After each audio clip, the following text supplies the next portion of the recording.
Hello दोस्तों, कैसे हो? आपका स्वागत है त्रिपाण स्टडी सेंटर में। आज जो हम करने जा रहे हैं क्लास 12 एनआईएस बोर्ड का चैप्टर नंबर 21। ये चैप्टर जो है reproduction and population of control है।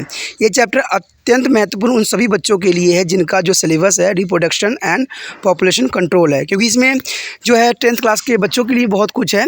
तो वो सारे बच्चे देखें जिनकी वो ये ज़रूरत है। दोस्तों, ये चैप्टर सिर्फ एनआईएस बोर्ड के लिए नहीं है। ये सीबीएसई के बच्चे हों, जिनके एनसीईआरटी हो या यूपी बोर्ड हो, ये बिहार बोर्ड हो, कोई भी बोर्ड हो, ये कई मानने में जो है सिलेबस बहुत ही इंपॉर्टेंट है, टॉपिक बहुत इंपॉर्टेंट है। इसमें हम गैमेट, सेक्सुअल रिप्रोडक्शन, ठीक है, फर्टिलाइजेशन, कैसे जो कहते हैं स्पॉन्ज, इंसेक्ट, ह्यूमन, सबके बारे में हम डिस्कस करेंगे, इनके रिप्रोडक्टिव सिस्टम के बारे में डिस्कस करेंगे।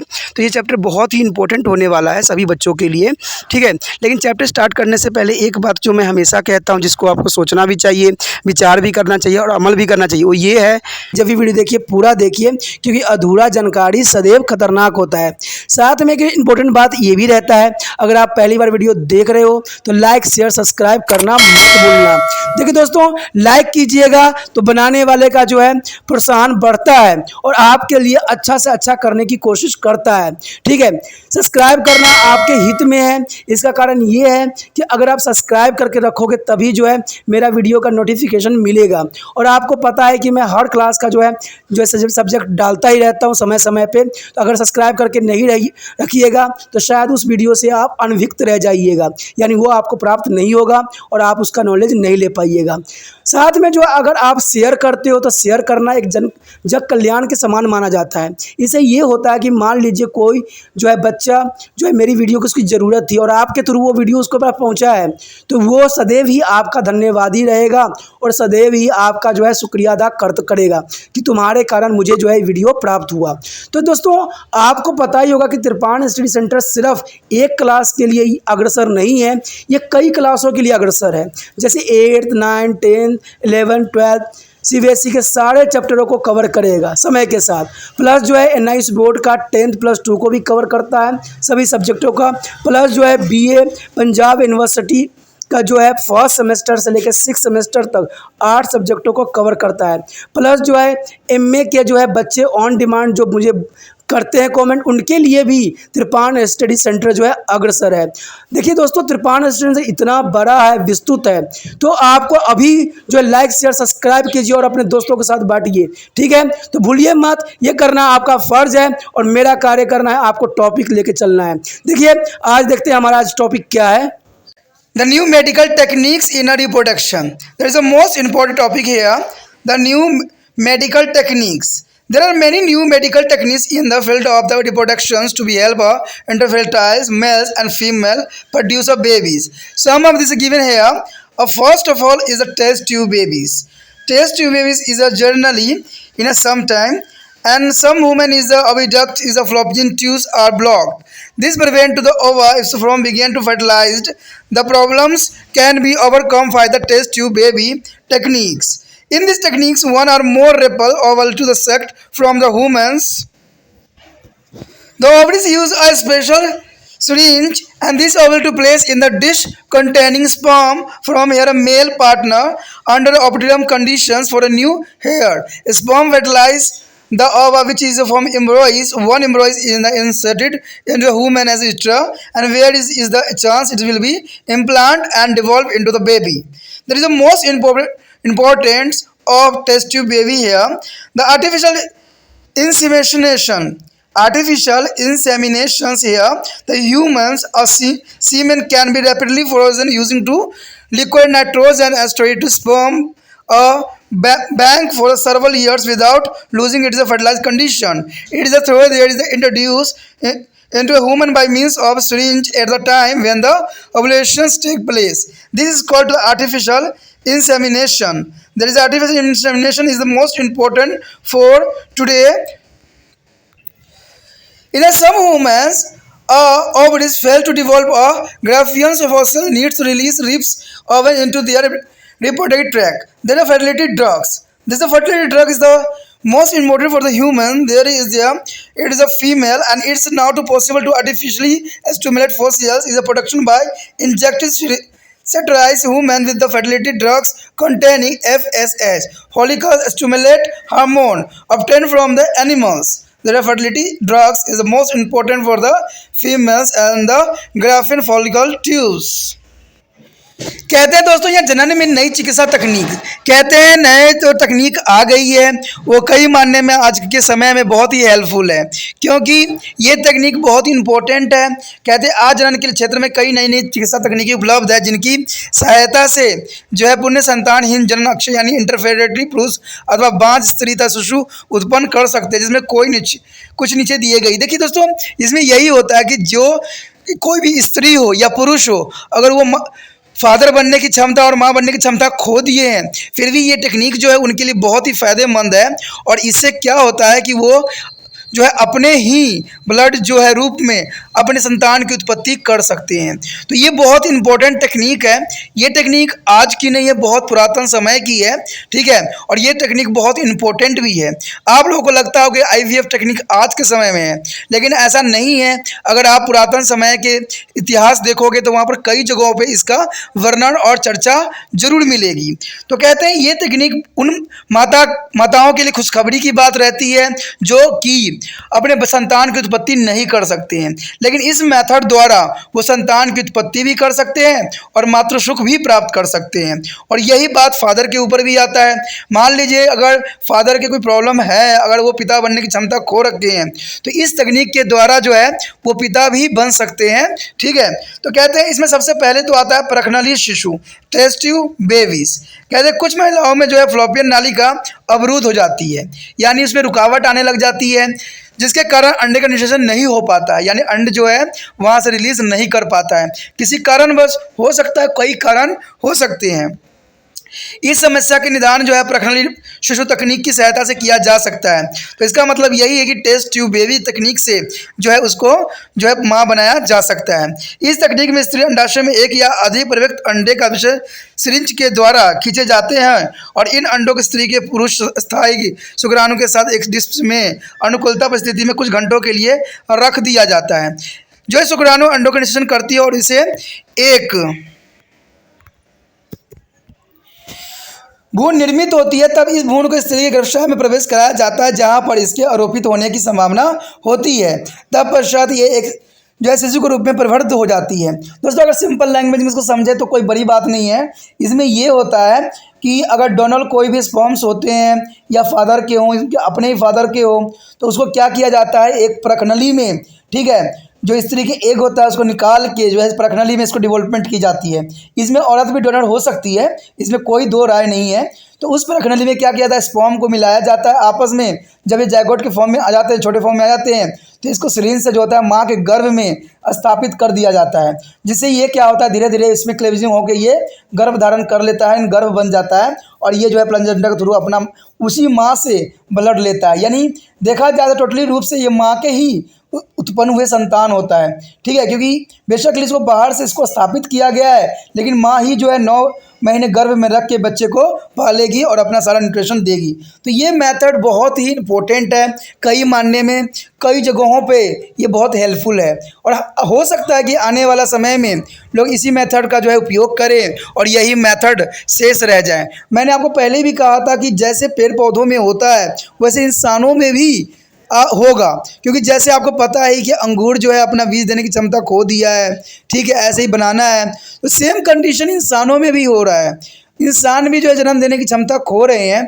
कारण क्या है, आज की जो है इतनी कहते हैं भागम भाग जो समय आ गया है उसमें जो है औरतें भी बहुत कामों में व्यस्त रहती है और जिनके वजह से इनके भी कई क्षति पहुँच रही है। इनके जो है मैच्योरेशन साइकिल भी डिस्टर्ब हो रहे हैं, क्योंकि ये भी आज पुरुषों के समान कार्य करने में सक्षम हो चुके हैं। तो कहते हैं कुछ अगर आप पाओगे तो कुछ आपको खोना भी पड़ेगा। तो यही रूल यहाँ पर भी लागू होती है।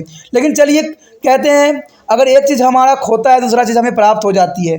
तो कृत्रिम विधि प्राप्त हुआ है, इससे जो है हर एक औरत जो है माँ बनने की सुख प्राप्त कर सकती है जिनके बच्चे जन्म नहीं ले पा रहे हैं। कृत्रिम जो है सुक्रेशन यानी आर्टिफिशियल सेमिनेशन, देखिए इसमें यही होता है कि मानव शुक्र को तरल नाइट्रोजन की सहायता से शीघ्रतापूर्वक जमा कर शुक्राणु बैंक यानी स्पर्म बैंक बनाया जाता है। जैसे ब्लड बैंक होता है, ठीक है, जिसमें ब्लड को सेव करके रखा जाता है। सेम यहाँ पर जो होता है, कोई डोनर स्पर्म दिया है तो उसको स्पर्म को कई महीनों कई सालों तक रखा जा सकता है। इसके लिए उनको फेवरेबल कंडीशन देने पड़ते हैं। इसी को हम कृत्रिम शुक्र शोषण कहते हैं, यानी आर्टिफिशियल जो है इंसेमिनेशन कहते हैं। ठीक है, यह कई वर्षों तक संग्रहित करके रखा जा सकता है। यह कई वर्षों तक जनन क्षमता बना रहता है। प्रयोग में लाने के लिए से पहले जो है हिम द्रवित किया जाता है, यानी इसको हिम द्रवित कर दिया जो जमा हुआ होता है, तो इसको क्या करते हैं, सिंपल लिक्विड फॉर्म में स्पर्म को लाया जाता है। फिर एक स्त्री गर्भाशय में एक सिरिंज द्वारा उस समय प्रविष्ट कराया जाता है जब अंड त्याग हो रहा होता है, यानी जब अंड जो बन रहा होता है, जब फर्टिलाइजेशन का समय होता है, तो ये जो है सिरिंज से स्त्री को गर्भाशय में स्थापित किया जाता है और इस विधि को कृत्रिम शुक्राणु कहते हैं। तो ये भी जो है काफ़ी इंपॉर्टेंट मेथड है, जिससे अगर मान लीजिए कोई पुरुष का अगर मृत्यु भी हो रहा है और उसका स्पर्म काम का है, तो उससे जो है उसके जैसा संतान की उत्पत्ति की जा सकती है। तो ये कई मानने में इम्पोर्टेंट भी है, क्योंकि कई जगहों पे इसका उपयोग भी अभी भी हुआ है, जो देखने को आपको मिल सकता है। अगर नेट पर सर्च करोगे तो आपको अवश्य ही इन सारी इन्फॉर्मेशन मिलेंगे। उसके पश्चात है उर्वरता औषधियाँ। देखिए फर्टिलिटी ड्रग्स। अब फर्टिलिटी ड्रग्स भी कई मायने में इंपॉर्टेंट रहती है। कुछ कहते हैं कुछ स्त्रियों के अंडाशय ग्राफिक पुटिकाओं का परिवर्धन नहीं कर पाते हैं। जैसे हमने पहले चर्चा किया था कि एक जो रिलीज होता है वो आगे नहीं ले जा पाते हैं, क्योंकि उनकी नालिकाओं में कुछ प्रॉब्लम हो जाती है, कुछ अवरुद्ध हो जाता है, जिसकी आवश्यकता प्रयुक्त अंडों को मोचन कर उनके जनन क्षेत्र में डालने के लिए होता है। ऐसे बंधन फर्टिलिटी स्त्रियों में पशुओं जो है, ये हम पशुओं से प्राप्त जो FSH यानी पुटिका उद्दीपन हार्मोन यानी फोकियल एस्ट्रोजन हार्मोन के इंजेक्शन की सहायता से कृत्रिम उद्दीपन द्वारा पुटिका उत्पन्न संभव हो जाता है। तो इसे जो हम फर्टिलिटी ड्रग्स भी कहते हैं, जिसमें जो है आपको पता ही कि पशुओं यानी स्त्री में पशुओं से प्राप्त FSH यानी फोकियल स्टिमुलेटर हार्मोन्स का उपयोग किया जाता है और इससे क्या होता है, जो बाधित होता है नालिका वो बिल्कुल खुल जाता है और जो औरत होती है वो माँ देने की जो है सक्षम बन जाती है। तो ये भी मेथड काफ़ी इंपॉर्टेंट रहता है।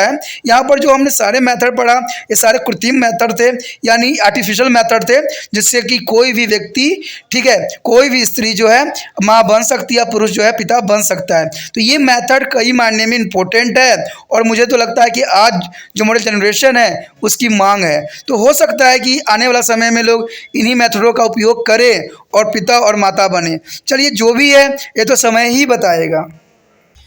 Here few words, a term of remember.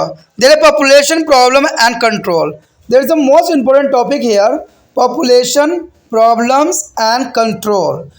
There is a understand the control of population.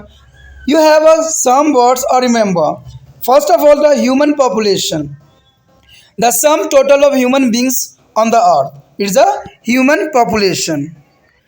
And second word, remember that is a demography.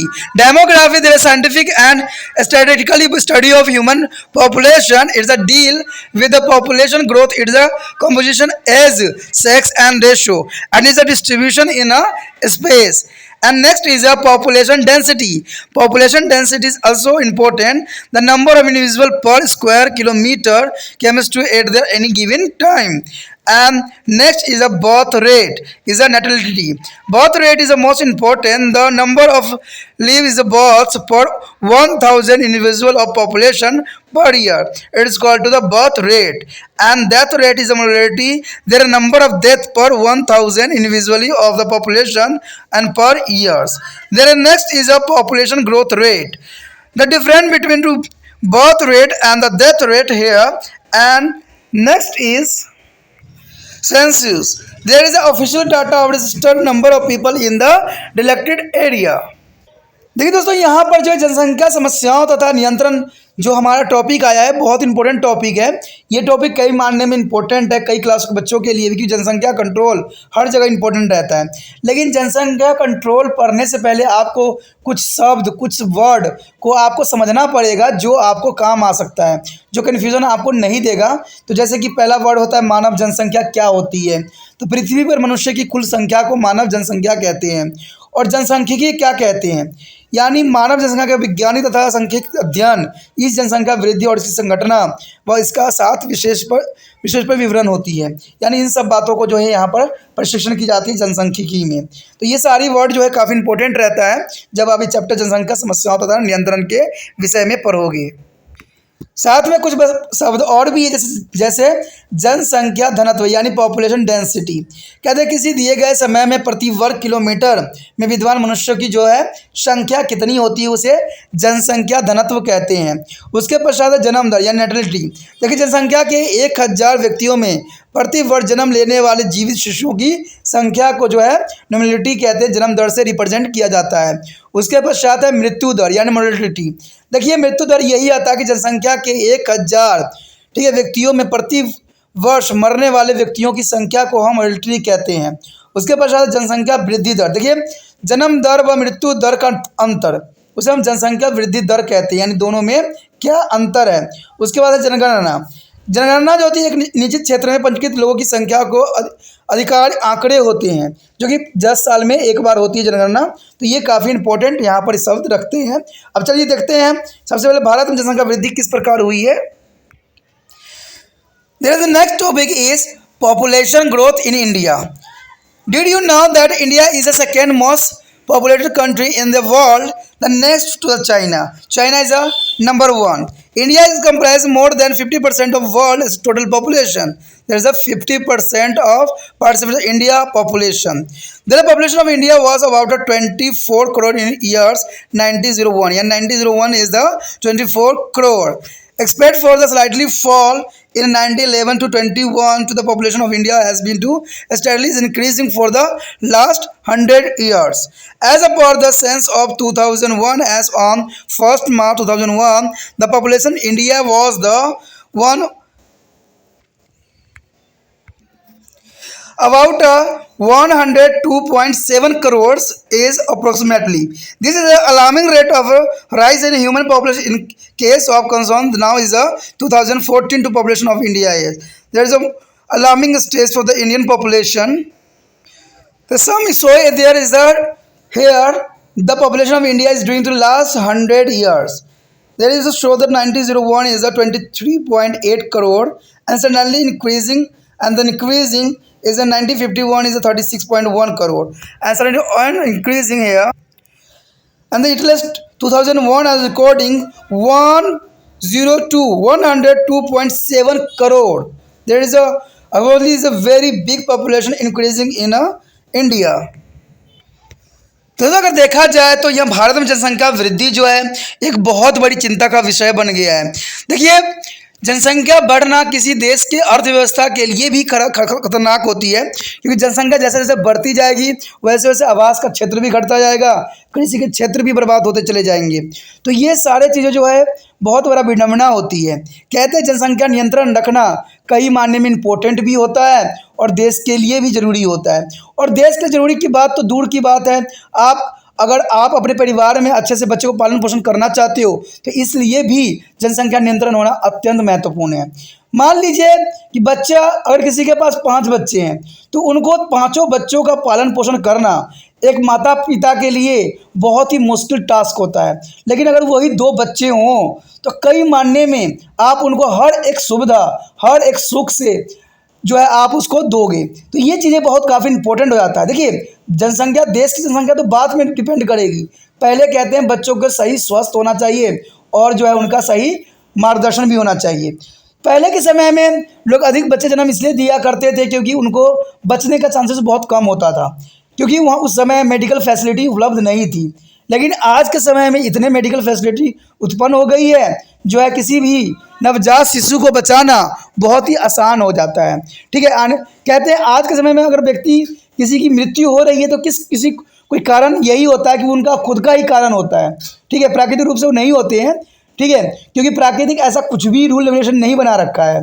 देखिए कोई बीमारी बंदा मरता है, एक्सीडेंट से मर रहा है, कोई बीमारी से मर रहा है जो कि उसकी अपनी गलतियों से हो रहा है।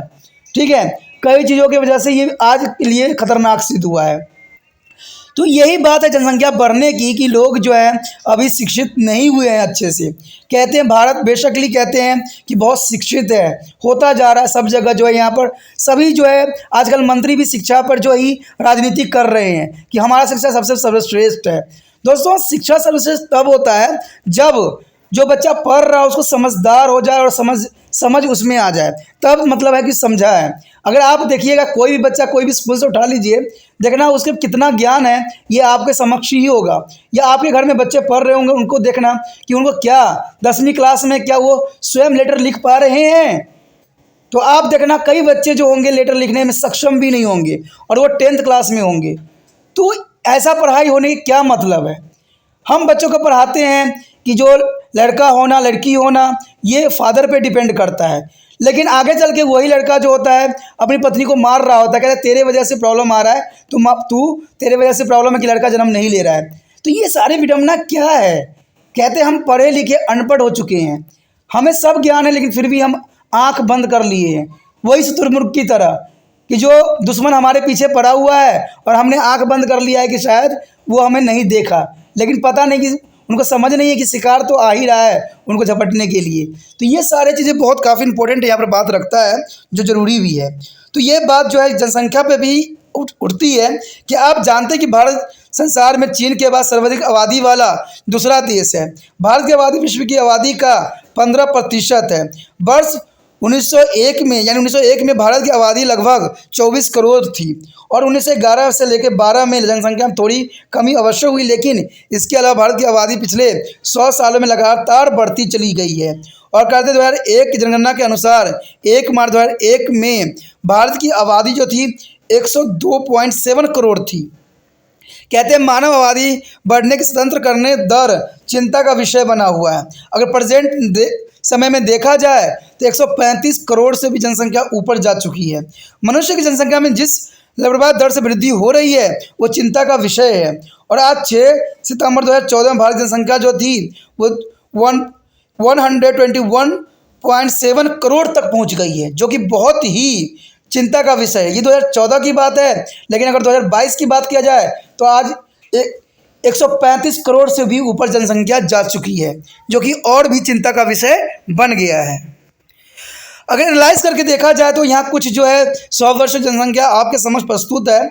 अगर 2001 से लेके तो यहाँ 23.8 करोड़ थी, जो कि बहुत काफ़ी ठीक ठाक थी। 1961 में भी जनसंख्या थोड़ी मोड़ी बढ़ी, इतना काफ़ी प्रोग्रेस नहीं किया, लेकिन सबसे अधिक विस्फोटक वृद्धि जो हुई वो हुई 2001 से 2011 के बीच में। अगर आप देख सकते हो कि 2011 में और 1 में कितने विस्फोट हो चुके हैं, और कहते 2014 में तो कुछ हद तक थोड़ा ही बढ़ी, लेकिन 2001 से लेकर 2011 में काफ़ी जनसंख्या बढ़ी। और अगर आप देखा जाए 2014 से लेकर 2022 तक तो ये जनसंख्या और भी खतरनाक हो चुकी है और डरा रही है। Our next topic is factor responsible for a population expansion of India. There is a most important factor here. First is advancement in agriculture. Advancement is mainly a factor that agriculture. With the advancement in the agriculture sector, their ability of food has increasing and the leading less of starvation of malnutrition. And second is advancement in the medicine. There is a medicine advance. There with the advancement is a medicines as a very disease is can be controlled now. This has lead to the increasing of lifespan, and thus more and more people live longer, and the reach the reproductive age they produce more children. And third is a most important factor here, a religious and social custom. That is the most important factor for the Indian people. Because of the prevailing social custom and belief, the many people do not accept family planning measuring, leading to rise of population. And there is a most important factor here, industrialization. The advancement in the industrialization helps the better storage and distribution of food, more employment and opportunity, and more properties. The also is a factor here is illiteracy. Literacy is a sizable number of our population of educated, and yet a large potential is still illiterate. They are not aware of the functioning of the reproductive system and hence to the consequence of overpopulation. And is the second last is economical reason. The children instead of attending should go to the work and increasing the income of the family. There is a most important factor here. And desire for the male child. There is an important factor for the educated and uneducated person, their desire for the male child. Even after some acknowledges the general equality, because of participation is the many families, their male child is considered to be estimate for their continuing the name of the family. The parents want to have at least one son, and in the process they give the birth to many children on some time. There is a most important factor for the Indian people, desire for the male child. दोस्तों यहाँ पर हमारे समक्ष जो है बहुत important topic आ गया है कि भारत में जनसंख्या विस्फोट के लिए उत्तरदायी कारण. कहते हैं कृषि में प्रगति. कृषि क्षेत्र में प्रगति से भोजन उपलब्धता बढ़ी है, जिसके फल से भूखमरी व कुपोषण कम हुआ है. तो ये काफ़ी इंपॉर्टेंट भी है, लेकिन चिंता का विषय भी बना दिया. देखिए, भोजन की उपलब्धता बढ़ी है, ये तो अच्छी बात है, लेकिन साथ में जनसंख्या भी बढ़ी है, तो ये भी बहुत ही प्रॉब्लम का विषय है. क्योंकि अगर हम प्रगति में लाते हैं एग्रीकल्चर को, यानी इसको हम काफ़ी एडवांस यूज़ करते हैं टेक्निक का, तो बेशक कृषि में जो है वृद्धि होगी, लेकिन जनसंख्या वृद्धि होना देश के कल्याण के लिए सही नहीं है. क्योंकि देखिए दोस्तों, हर चीज़ हर जगह सूटेबल नहीं होता है. जैसे अगर आप मान लीजिए, अगर तिरपान सेंटर के साथ अगर बच्चों की जनसंख्या बढ़ती है, बच्चे सारे आ जाते हैं और उनको ज्ञान मिलता है, तो वो अच्छा है, क्योंकि ये ज्ञान की बात है. मैंने आपको कहता हूँ ना हमेशा कि बच्चों के पढ़ तो लेते हैं, लेकिन उनको ज्ञान नहीं होती है. ठीक है, सब एजुकेटेड हो जाते हैं, सब पढ़ लेते हैं, लेकिन मैंने कहा ना कि अगर उन बच्चों से अगर समझदारी की बात बताई जाए, कोई कंसेप्ट उनसे पूछा जाए, तो वो नहीं बता पाते हैं. इवन मैंने जो बच्चों को मैंने देखा है कि अच्छे से स्कूल में पढ़ते हैं, फिर भी वो इंग्लिश में याद कर लेते हैं अच्छे से, लेकिन अगर आप उनसे मतलब पूछ लोगे कि इसका अर्थ क्या है, तो वो कहते हैं, अपना मुँह दिखाने लग जाते हैं कि मुझे पता ही नहीं क्या मतलब है. तो पढ़ाई का ये क्या मतलब है कि आप रट तो लेते हो, याद भी कर लेते हो, लेकिन टॉपिक आपको समझ नहीं है. कहते हैं उनका प्रोनाउंसिएशन भी अच्छा होता है. कुछ बच्चे ये भी कहते हैं भाई प्रोनाउंसिएशन घटिया है, बहुत ही बैड है, लेकिन आपको क्या पता कि आपने कॉन्सेप्ट समझा है कि कॉन्सेप्ट में है क्या, कॉन्सेप्ट में कहा क्या जा रहा है. यहाँ पर प्रोनाउंसिएशन की सवाल नहीं उठती, सवाल उठता है कि आपको समझ में आया कि नहीं topic.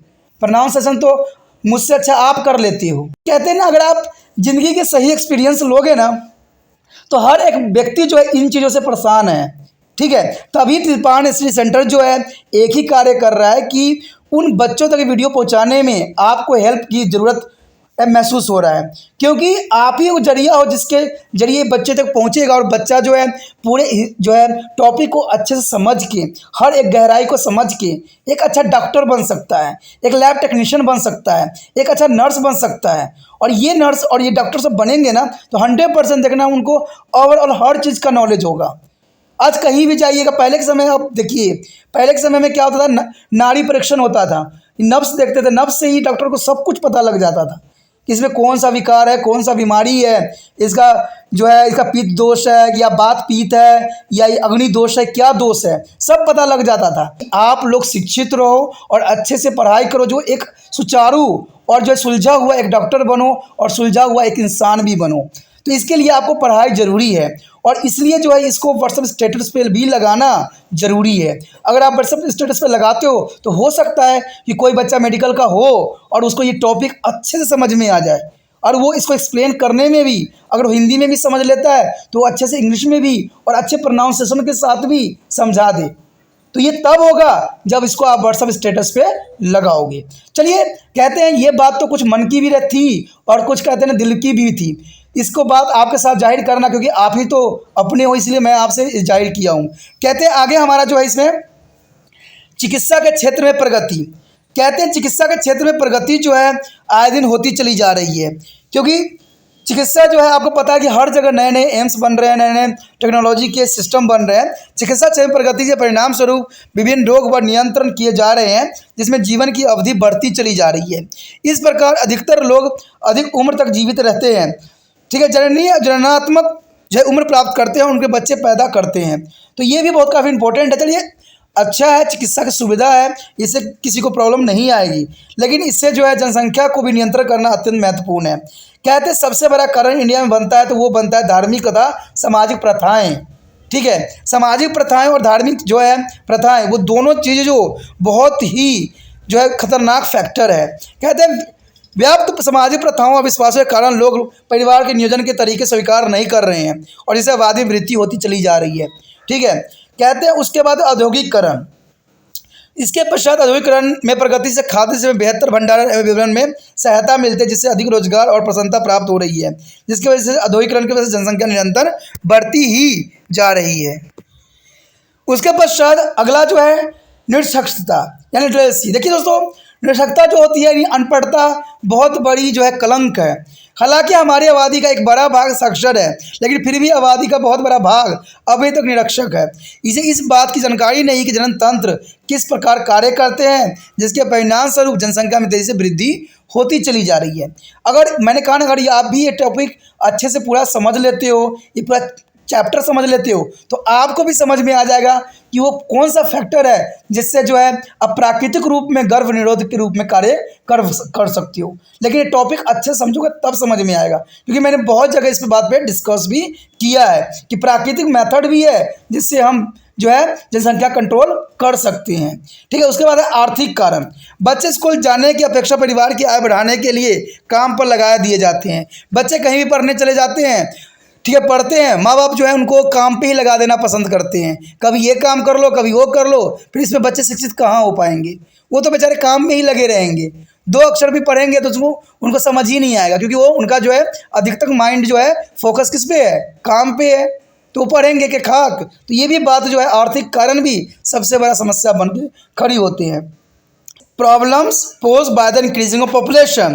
There is a most important topic here. The problem posed in increasing population are two types. Is a problem posed to a large family, and secondly is a problem posed to the country. There is a main two factor here. The first is problem for a large family. A large family have many children suffer many problems, such as the first is poor health of the mother. There is a poor health of mother. Because of the frequently pregnancy, the mother may be suffer from a ill health. There is a most important factor of today. Poor housing. The more family members need a more space. The family may be not be able to afford to the good, clean and spacious house. The next is economical pressure. The large family will be need a more resource, leading to the immense of economic pressure on the parents and children, affecting the quality of life. There is a mostly economic pressure here. The poor health, the family member may be not be get enough food, leading to the malnutrition and deficiency disease. They will be require constant of medical support. And also because of medical facility being expensive, it may be not be possible to the provide to the everyone a quality of medical support. And the last is the improper of education. Improper of education here. The proper educationally facility from a children may be not be affordable. There is a improper proper education is the most important factor here. And the next is the problem posed to be country. A high population growth has a several environmental implications like overcrowding, decreasing of per capita income, depletion of the foods, land, fuel, consumer resource, such as the problem are listed below. The first is a urbanization and environment degradation. Due to increasing of population, the farmland in the rural area can no longer support additional people. There is a large number of people immigrate to the urban area with the hope of finding jobs and a better life. This is a lead to increase the urban population, and the growth is urban population stress the environment urban environment by increasing a number of aquator settlement and the slum with no proper sanitations of facility, and thus the causing of air, water and soil pollution beyond to the permissible limit. And second, B is increasing the population and transportation. The increase of population required to the corresponding increasing in the means of transport. Increase in the number of automobiles as a consequence of phenomenon is a growth of population as a increase the population load. The air pollution, water pollution and soil waste pollution are the main factor of increase of population. And the increase of population and education. There is education is the most important for the economic and social of lifetime, and though their literacy rate is growing well, still have a very large number of literate in country. The increasing of population further add up to the problem of providing education to all and increase the population, agricultural development and environmental degradation. In order to meet the food requirement of ever increasing population of country, new agriculture techniques has been adopted, and some this have to prove they are to the determinantal of environment. The other factor is increasing population and food requirement. The increasing population will need more food. For this purpose, new agricultural land has to be created, and so forest has been to cut down for cultivation.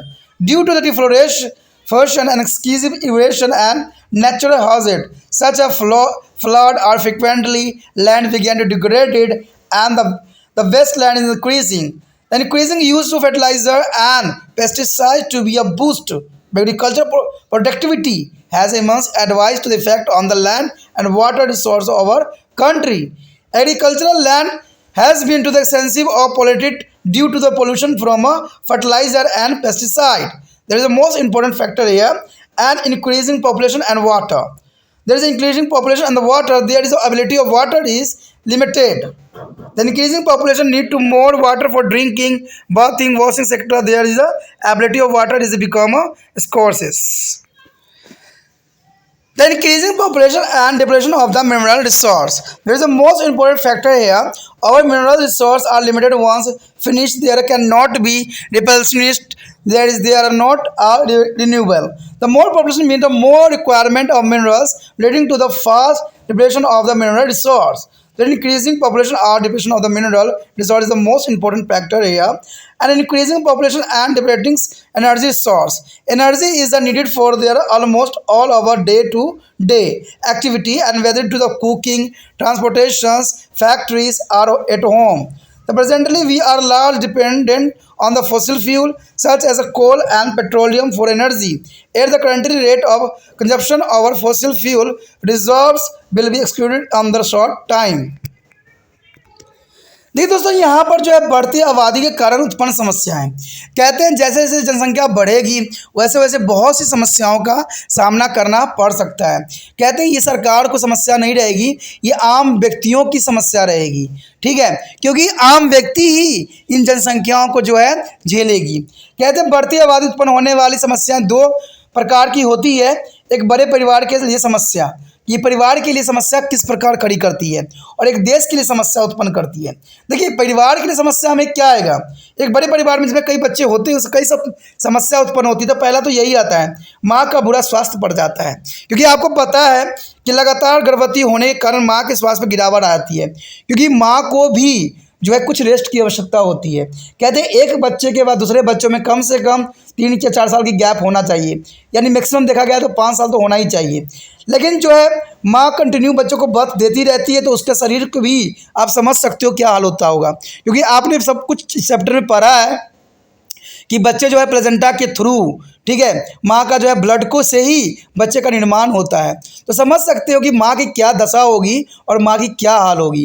कहते हैं गर्भ के दौरान तो माँ को एक भोजन भी पेट में सुचारू रूप से पचता नहीं है, और बच्चों को जो है ब्लड की आवश्यकता होती है। तो माँ का हेल्थ पे क्या प्रभाव पड़ेगा शायद आपसे अच्छा इसको कोई और समझ नहीं सकता। दूसरी बात अगर देखा जाए तो आता है अपर्याप्त आवास। कहते हैं परिवार में अधिक सदस्य के लिए अधिक स्थान की आवश्यकता होती है। परिवार एक अच्छा स्वच्छ और विस्तृत घर की व्यवस्था कर पाने में असमर्थ रहता है। आपने देखा ही होगा कि आज के जो है भागम भाग दौर में शहरी जीवन में एक ही घर में कई व्यक्ति रहते हैं, तो इससे भी कई तरह की बीमारियां भी फैलती है, प्लस कई तरह की प्रॉब्लमों का भी सामना करना पड़ रहा है। कारण क्या होता है कि माँ बाप दो होते हैं, माता और पिता होते हैं, और उनके कई संतान होते हैं। तो ये सारे चीज़ों की जो है समस्या आज के समय में एक गंभीर रूप धारण कर रहा है। ठीक है, उसके बाद पश्चात है आर्थिक दबाव। बड़े परिवार के लिए अधिक साधनों की आवश्यकता होगी, जिससे माता पिता व बच्चे पर बहुत अधिक आर्थिक दबाव पड़ेगा, जिससे जीवन की गुणवत्ता प्रभावित होगी। यानी व्यक्ति जो है प्रॉपर माता पिता जो है बच्चों को पूरी तरह से चीज़ों उपलब्ध कराने में सक्षम न हो पाए। उसके पश्चात है खराब स्वास्थ्य। देखिए, परिवारिक सदस्यों के पर्याप्त भोजन नहीं प्राप्त हो सकता है, जिसके परिणाम स्वरूप कुपोषण, अपूर्णता के कारण रोग उत्पन्न हो सकती है। क्योंकि आपको पता है कि व्यक्ति को जो है कई तरह के प्रोटीन और विटामिन की आवश्यकता होती है बॉडी को। ठीक है, ये मैक्रो और जो है मैक्रो फॉर्म में प्रेजेंट होते हैं, यानी ये वृत्त और सूक्ष्म रूप में इंसानों की आवश्यकता होती है। अगर ये पोषक तत्व सुचारू रूप से अगर बॉडी को ना मिले तो कई तरह की बीमारियों का जो है बच्चे शिकार हो जाते हैं। ठीक है, और इससे जो है उनका मानसिक और स्वास्थ्य कई चीज़ों से जो है प्रभावित होगा, जिसकी वजह से जो है कहते हैं इससे जो होगा वो बुरे रास्तों पे भी जा सकते हैं, गलत काम भी करने लग जाएंगे, तो कई तरह की समस्या जो है उत्पन्न हो सकती है। तो इसके लिए जो है कहते हैं इसके लिए उनके निरंतर चिकित्सकीय सहायता की आवश्यकता होगी। और जिसका जो आपको पता है कि चिकित्सा सुविधा खर्चीला होता है, सस्ता तो होता नहीं है। तो प्रत्येक के लिए चिकित्सक की सहायता दे पाना शायद सरकार के लिए भी संभव नहीं रहे और माता पिता के लिए भी ये सक्षम न हो पाए। तो इसलिए जो है कई मायने में जनसंख्या अधिक होना भी एक चिंता का विषय होता है। इस सरकार का तो है ही है, प्लस जो घर में निवास करने वाले माता पिता के लिए भी जो है आगे प्रॉब्लम क्रिएट करती है। तो इसलिए जो है जनसंख्या नियंत्रण कर रखना अब कई मायने में बहुत ही इम्पोर्टेंट है। देखिए, ये तो बड़े परिवार की समस्या थी। अब देश को क्या नुकसान होती है अधिक जनसंख्या से? देश के लिए समस्या जो है उच्च जनसंख्या वृद्धि के गंभीर पर्यावरणीय परिणाम होते हैं, जैसे भीड़ भाड़, प्रति व्यक्ति की आमदनी में कमी, खाद्य जमीन ईंधन उपभोग साधनों की कमी, ऐसी बहुत समस्याएं हैं जिसके बारे में हम यहाँ चर्चा करेंगे। सबसे पहला तो कारण यही आता है कि शहरीकरण तथा पर्यावरणीय निम्नीकरण यानी निम्न बढ़ती आबादी के कारण जो है ग्रामीण क्षेत्र में उपलब्ध कृषि भूमि अतिरिक्त लोगों का भरण पोषण नहीं कर पाती है, और इसलिए रोजगार और बेहतर जीवन की आशा से भारी जनसंख्या में लोग शहरों की ओर भाग रहे हैं। इससे शहरी आबादी बढ़ती चली जा रही है। तो कारण तो ये भी है दोस्तों कि अगर देखिए शहरी तथा पर्यावरण निम्नीकरण के कारण होता है। गाँव में कहते हैं कि सुविधाएँ कम है, इसलिए लोग जो है शहरों की तरफ जो है पलायन कर रहे हैं, माइग्रेट हो रहे हैं, जिसकी वजह से शहर की जनसंख्या बढ़ती चली जा रही है और गांव की संख्या जो है कमती होती चली जा रही है। तो अगर गांव में व्यक्ति रहेगा नहीं, आज कोई भी गांव में चले जाओगे तो वहाँ जो है वृद्ध लोग ही आपको नज़र आएंगे।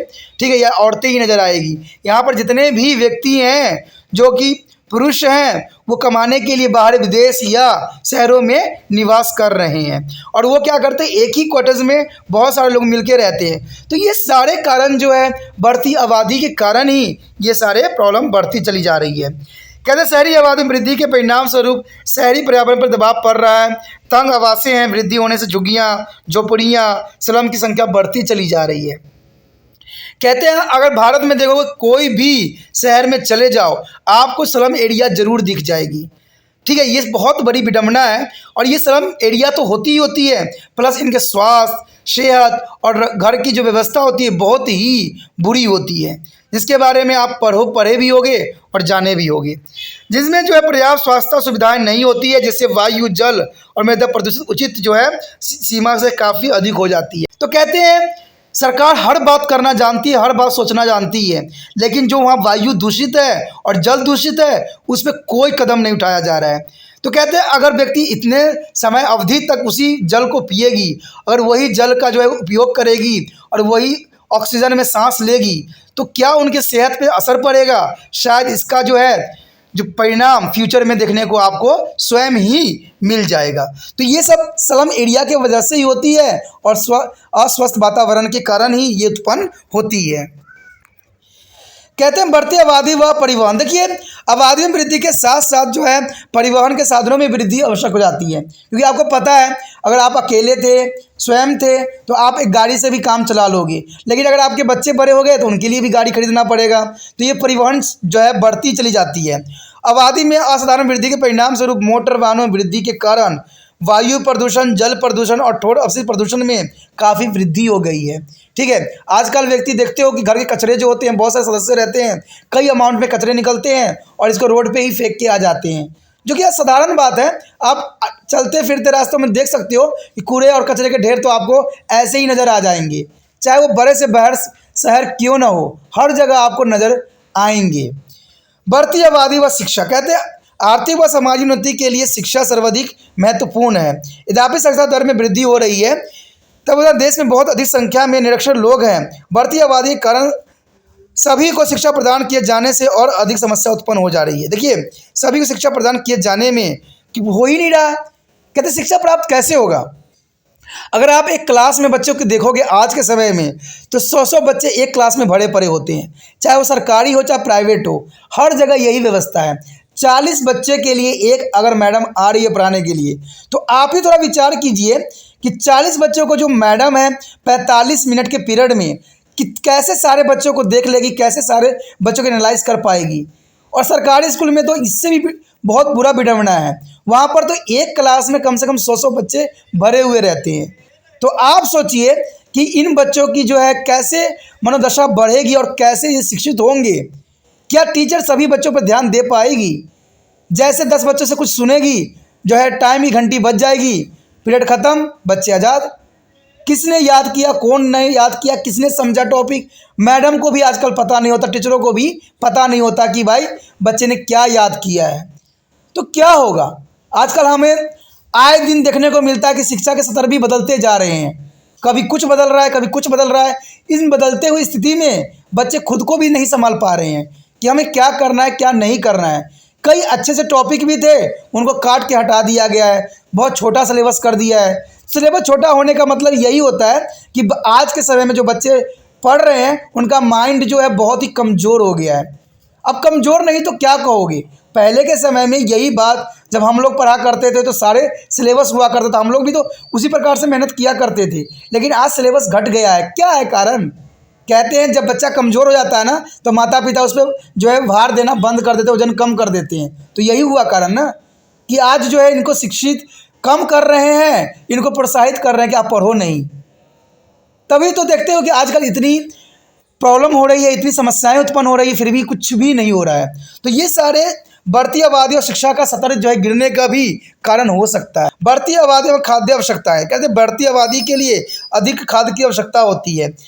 इसके लिए नई कृषि निर्माण की आवश्यकता होगी, अंतर कृषि के लिए जंगल काटे जाने की आवश्यकता होगी, वन उन्मूलन होगा, डिफोरेस्टेशन के कारण, अधिक सिंचाई के कारण प्राकृतिक आपदाएं जैसे बाढ़ की बरामदा वृद्धि होती रहेगी, और भूमि का निरंतर बंजर भूमि में बढ़ोतरी होती रहेगी, और कृषि उत्पादन को भी बढ़ाने की आवश्यकता पड़ जाएगी। तो ये सारे कारण जो है इन्हीं चीज़ों का फैक्टर बन रही है।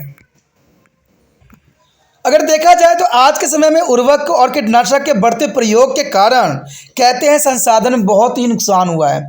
आप क्या सोचते होंगे कि जो हम कीटनाशक जो है पौधों को देते हैं अपना वृद्धि करने के लिए, फसलों के अच्छे उत्पादन के लिए, तो क्या आप तक वो नहीं पहुंचता होगा? ऐसा नहीं है। जो भी आप कीटनाशक का उपयोग करते हो या खादों का उपयोग खेतों में करते हो, वो रिटर्न होकर आपके ही शरीर में आता है। अब सोचने वाला बात होगा कि कैसे आएगा, आपका प्रश्न यही होगा कैसे आएगा। देखिए दोस्तों, पौधे जो है इन चीज़ों को ऑब्जॉर्व नहीं करती है। जब आप कोई पेस्टिसाइड डालते हो या खाद डालते हो तो उसको धरती ऑब्जॉर्व कर लेती है, और ये धरती ऑब्जॉर्व करके कहाँ पहुँचेगी? ग्राउंड वाटर में। कोई भी पानी है ना, कहीं से भी आ रहा है, चाहे कहीं के भी पीते होगे, सब ग्राउंड वाटर ही होते हैं। ठीक है, उसको आप निकालते हो और उसको पीते हो। ये तो एकमात्र माध्यम है। अगर दूसरी तरफ हम देखा जाए कि मान लीजिए कि वही फसल में आपने कीटनाशक डाला है, और 2 दिन के बाद उसका अंश खत्म हो गया, बेसिकली खत्म हो गया, लेकिन फिर भी जो है वो थी, कीटनाशक था उसके ऊपर, आपने घास काट के लाए, जानवरों को खिला दिया। जानवर खिलाने के क्या हुआ? आप जानवर के दूध पीते हो, गाय भैंस के दूध पीते हो, तो अब उनके दूध में भी तो चला गया ये, वो भी आपने पिया तो आपके ही बॉडी में आया। चलिए ये भी मार्ग को छोड़ दीजिए।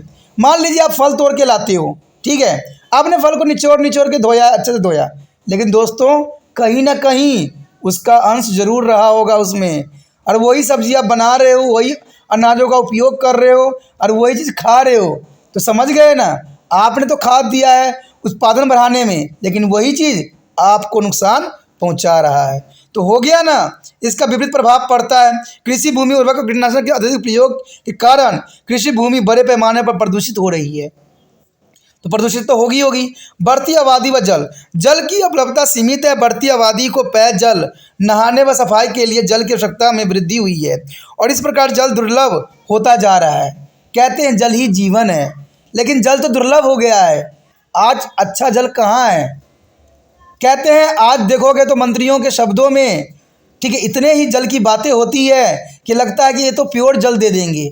आए दिन आते हैं, नए नए भाषण दे देते हैं, हम तो यहाँ वाटर की लगवाएंगे, वो करेंगे, लेकिन देखा जाए तो यहाँ व्यक्ति जो है टाइफाइड से ही ग्रसित रहता है, या तरह तरह के डेंगू, मलेरिया, यही सब चीज़ें ग्रसित होता है। हर जगह यहाँ गड्ढे हैं, हर जगह पानी भरे हुए हैं, पर गंभीरता से लेने का समय है। और सरकार को सबसे अच्छा चाहिए कि जनता के लिए बने हैं, जनता के लिए ही कार्य करने की आवश्यकता है। ठीक है, कहते हैं हम दूसरे देशों की तरफ उंगली नहीं उठा सकते, पहले हमें अपने घर में देखना पड़ेगा कि हमारा जो है देश कैसे चल रही है। तो ये सारे बढ़ते हुए जनसंख्या का जो है कारण हो रहा है। बढ़ती आबादी और खनिज भंडारों का घटने जाना। कहते हैं हमारे खनिज भंडार सीमित है, एक बार समाप्त होने के बाद वो पुनः नवीनीकरण नहीं हो पाता है और न पुण्य आपूर्ति नहीं किया जा सकता है। अधिक आबादी का अर्थ जो है खनिजों की अधिक आवश्यकता और परिणाम स्वरूप खनिज संसाधन तेजी से हर्ष होना संभव है। देखिए आने वाला समय में आपको देखने को मिल ही जाएगा कि पेट्रोल डीजल खत्म हो जाएंगे, क्योंकि इतनी गाड़ियां चल रही है, इतनी चल रही है, एक कदम भी अगर आप रुक गए ना तो न जाने 50 गाड़ी पास आउट हो जाती है। तो समझ सकते हो कि इतना पेट्रोल कहाँ से आएगा, क्योंकि ये तो असीमित है। आपने पढ़ा है ना कि इसको बनने में लाखों करोड़ों साल लगे हैं। ठीक है, जो जीवाश्म जो जीवित थे, जो कि जीवित जीव जंतु थे, वो मर गए थे और उनका अपघटन हो गया, तब जाके जीवाश्म ईंधन का निर्माण हुआ और इसके बनने में लाखों समय लग जाता है, चाहे वो कोयला हो चाहे पेट्रोलियम हो। तो हम तो धनाधुर इसको इस्तेमाल किए जा रहे हैं। तो आने वाला समय में पेट्रोल डीजल का तो नाम लिया जाएगा सिर्फ। ठीक है, और जैसे नोटबंदी हो के जो पुराने पैसे आप घर में एक शोभा की वस्तु भी लगा देते हो ना, वैसे ही पेट्रोल डीजल घर में रखो कि भाई ये पुराने समय का जो है अमूल्य वस्तु है।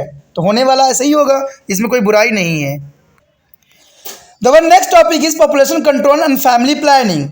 It is a very necessary for control the our growing population. It is necessary to the educate to the people to accept a small family. Norms are the create awareness about the population expansions and its impact on the family, society, and the nation. The government has a take maybe measuring or providing to family planning guidelines and support, and the family welfare measured. There are the various ways of the preventing of fertilizations and the has to be check the increasing of population. Some of these are discussed here. The first is education. The education is the most effective method for the control of population is to impact of education to be a message about the consequence of population expansion and make them to the aware of various way of fertility control. The education helps to make a people aware and advantage of a small family and disadvantage of a large family. Our next topic is prevention method of population control and family planning. There are following are some method of birth control. The first is Ramtham method. The period is a maturation cycle before ovulation phase, the interphase shape period. As no egg is available for the fertilization by the sperm, this method is however to not be reliable. And the use of condom in a male and the diaphragms in a female prevent the sperm from the meeting the ovulated eggs. And third is the anticoagulation device such as a copper T are inserted in the female body so that implantation is not be possible. This matter required to advise to the help from the medical doctor. And then next is the oral contraceptive pill or the tablet which have to be a take up per direction from a medically practitioner, and this pill is interfere with the accumulation and the turn a prevent of fertilization. And there fifth is a vasectomy and tuberculotomy. Tuberculotomies are the surgical method in a male and vast difference through which is the sperm travel of the epithemis is the electrolyte try to the surgery and prevent the sperm from going out of the body. This method is temporary and can be reversed. There are surgeon of required for permanently is preventing of fertilization. There was difference is cut and open end of the electrolyte of try to the thread. And Stocomy is a sterilization of a human cutting to fallopian tubes and the electrolytes there is thus them some ability X cannot pass down to fertilization. And in case a preventive of measuring fail or if there are factors are found to be detected, the factors may be have to be avoided. The last absorption of the medical determination of pregnancy and means MTP. It is remove the unwanted factors from to mother body. However, it is advised to away or seek professionally medical help to MTP. देखिए दोस्तों, यह जनसंख्या नियंत्रण और परिवार नियोजन के विषय में है। कहते हैं अत्यधिक बढ़ती आबादी को नियंत्रण करना बहुत ही आवश्यक है। लोगों को छोटा परिवार मानदंड और अपनाने के लिए शिक्षित करना आवश्यक है। साथ ही लोगों में जनसंख्या विस्फोट व उसका परिवार कहते हैं समाज और राष्ट्र पर प्रभाव के बारे में जागरूक करना भी बहुत जरूरी होता है। सरकार ने परिवार नियोजन, मार्गदर्शन, सहायता व परिवार कल्याण के अनेक उपाय भी किए हैं। कहते हैं निषेचन को जो रोकने और इस प्रकार जनसंख्या में वृद्धि पर नियंत्रण करने के अनेक तरीके हैं। इसमें कुछ का वर्णन हम यहाँ पढ़ेंगे। सबसे पहले शिक्षा आता है। देखिए दोस्तों, शिक्षा क्या है? शिक्षा बहुत बड़ी सवाल उठता है कि शिक्षा है क्या? क्या वो बच्चे शिक्षित हैं जिनको सब कुछ तो समझ है, रट लेते हैं, पास भी होते हैं, अच्छे मार्क्स भी ले लेते हैं, लेकिन उनको जो है टॉपिक का समझ ही नहीं है? क्या वो व्यक्ति शिक्षित है? क्या जो बच्चे प्रोनाउंसिएशन के पीछे पड़े हुए हैं, जिनको प्रोनाउंसिएशन नहीं कर पा रहे हैं, क्या वो शिक्षित हैं? बेशक उनको प्रोनाउंसिएशन आता ना हो, लेकिन उनको समझ पूरा टॉपिक का है, क्या वो शिक्षित है?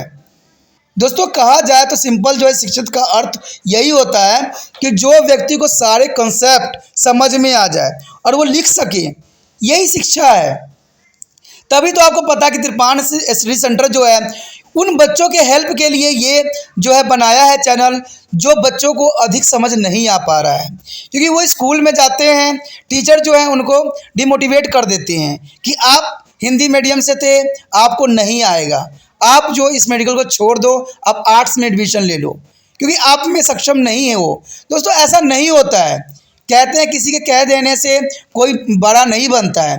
मेरा विचार ये होता है कि बच्चे को अगर सही मार्गदर्शन हो और बच्चों को सही कंसेप्ट समझाया जाए तो बच्चा ज़रूर अच्छा से अच्छा बन ले जाएगा। कहते हैं हमारा देश हिंदी भाषी देश है, ठीक है, ये अंग्रेजी तो सिर्फ अंग्रेज़ों की देन है, लेकिन कहते हैं हमारा देखिएगा तो अगर प्रधानमंत्री जी भी हैं, वो भी जो है हिंदी में भाषण दे रहे हैं, तो हमें अपना लैंग्वेज को आगे बढ़ाना है, तो इनको हिंदी में क्यों नहीं समझाया जा सकता? तो इसलिए त्रिपाण स्टडी सेंटर जो है आपको इंग्लिश के साथ हिंदी में भी पूरी अच्छी तरह समझाया जा रहा है, क्योंकि इससे क्या होगा, सारे बच्चों को पूरे कंसेप्ट समझ में आएगा और वो अच्छे से समझ जाएंगे। जब समझ जाएंगे तो लिखना उनके लिए बहुत बड़ी बात नहीं रह जाएगी। तो इसीलिए जो है त्रिपाण सेंटर ये चाहता है कि ये वीडियो हर एक बच्चे तक पहुँचे जिनको ये वीडियो की ज़रूरत है। तो इसके लिए मैं जितना हो सकता है यहाँ से प्रयास करता हूँ, लेकिन आपको भी प्रयास करने की ज़रूरत है। कहते एक व्यक्ति कुछ भी नहीं कर सकता, तो मैं अकेला क्या कर सकता हूँ? मैं तो इतना कर सकता हूँ कि आपके लिए अच्छा से अच्छा कार्य कर सकता हूँ, लेकिन आपका उद्देश्य होना चाहिए कि ये वीडियो दूसरे बच्चे तक पहुँचे। कैसे पहुँचे? इसके लिए आपको प्रयत्नशील होना है। क्योंकि देखिए दोस्तों, सिर्फ देख लेना और देख के एग्जिट हो जाना ये कहीं की समझदारी नहीं है। कहते हैं समझदार व्यक्ति वही होते हैं जो कि अगर अच्छा है तो उसको आगे बढ़ाने में भी उसका हेल्प करते हैं। क्योंकि मैं आपको इसलिए बार बार कहता रहता हूँ क्योंकि मुझे उन बच्चों तक भी पहुँचना है जिनको इस वीडियो की ज़रूरत है और वो जानना चाहते हैं, समझना चाहते हैं टॉपिक को। तो दोस्तों, सोचना नहीं है, विचार नहीं करना है। आप शिक्षित हो, समझदार हो और त्रिपाण स्टडी सेंटर के साथ जुड़े हुए हो, तो अभी वीडियो ख़त्म करो और ख़त्म हो जाने के पश्चात जो है आप इसके जो लिंक को कॉपी कीजिए और व्हाट्सएप स्टेटस पे लगा दीजिए। व्हाट्सएप स्टेटस पे लगाने से ये होता है कि एक माध्यम है आगे इस वीडियो को पहुंचाने का, जहां पर जो है दूसरे बच्चे लाभान्वित हो सके। ठीक है, आपका व्हाट्सएप स्टेटस कम से कम 100 व्यक्तियों के पास होगा और 100 में से मुझे पता है कि कोई ना कोई एक होगा जो मेडिकल स्ट्रीम लेके पढ़ रहा होगा और शायद वो वीडियो उसके लिए फ़ायदेमंद हो जाए।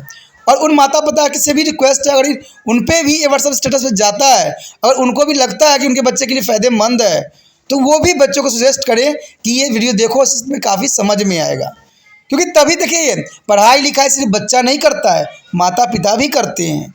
ठीक है, जो टीचर पढ़ाता है वो भी बार बार उसी कॉन्सेप्ट को पढ़ता है, समझाता है। तो सोचना नहीं है, विचार नहीं करना है, व्हाट्सएप स्टेटस पे लगाना है और आगे बढ़ना है। देखिए, शिक्षा इसी को कहते हैं। शिक्षा का अर्थ यही होता है दोस्तों कि जनसंख्या नियंत्रण की सर्वाधिक प्रभावशाली विधि लोगों को जनसंख्या विस्फोट के परिणाम व जन क्षमता नियंत्रण के अनेकों तरीकों के बारे में जागरूक बनाना है। कहते हैं जागरूक लोग ही देश की भविष्य बन सकते हैं।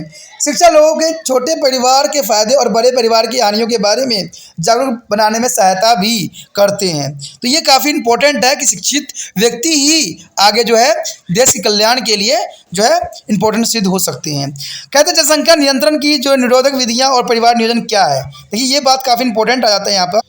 देखिए दोस्तों, यहाँ पर जनसंख्या नियंत्रण के तरीके हैं जिसके बारे में आप जानना भी चाहोगे और समझोगे भी। सबसे पहले आवर्ती विधि है।